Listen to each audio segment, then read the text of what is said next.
A lenda da borboleta azul. Há muitos anos, um homem ficou viúvo e assumiu total responsabilidade por suas 2 filhas. Ele abraçou sua missão com dedicação e cuidou de suas filhas com amor e carinho. As meninas eram muito inteligentes e curiosas, sempre procurando novas coisas para aprender.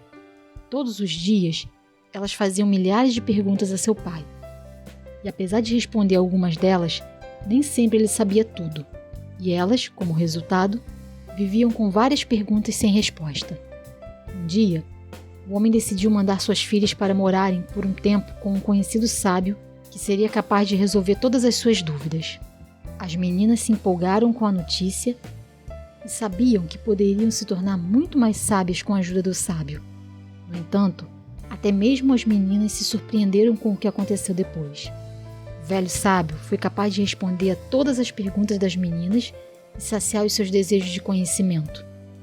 Entretanto, ainda assim, elas não se sentiram totalmente satisfeitas. Elas planejaram criar uma pergunta tão difícil que nem mesmo o mais sábio poderia responder. Então, seguindo o plano, uma das irmãs foi ao bosque ao amanhecer e, quando voltou, disse à irmã que tinha ido buscar uma borboleta azul e a tinha colocado em um pote para que não escapasse. Depois, colocou a borboleta em sua mão e explicou à sua irmã qual seria a pergunta que fariam ao sábio.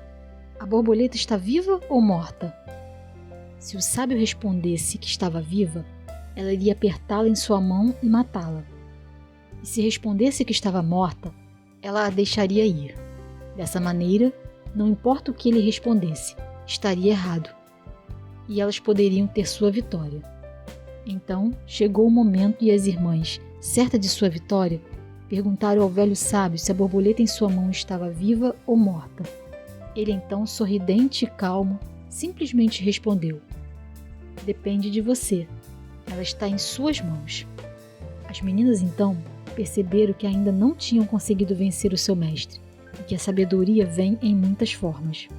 Essa lenda pode ser interpretada como uma metáfora que nos ensina que nossas vidas estão totalmente em nossas mãos e que apenas nós somos responsáveis por nossos sucessos ou fracassos, por mais que muitos resistam a assumir a responsabilidade por seus erros ou acertos.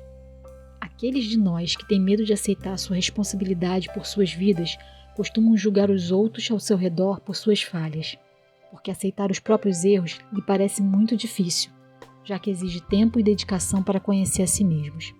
Nossas vidas são nossas borboletas azuis e todos os dias fazemos a escolha de esmagá-la ou libertá-las. Todos nós precisamos assumir a responsabilidade por nossas atitudes. Apenas assim poderemos viver vidas autênticas, alinhadas aos nossos propósitos e missões.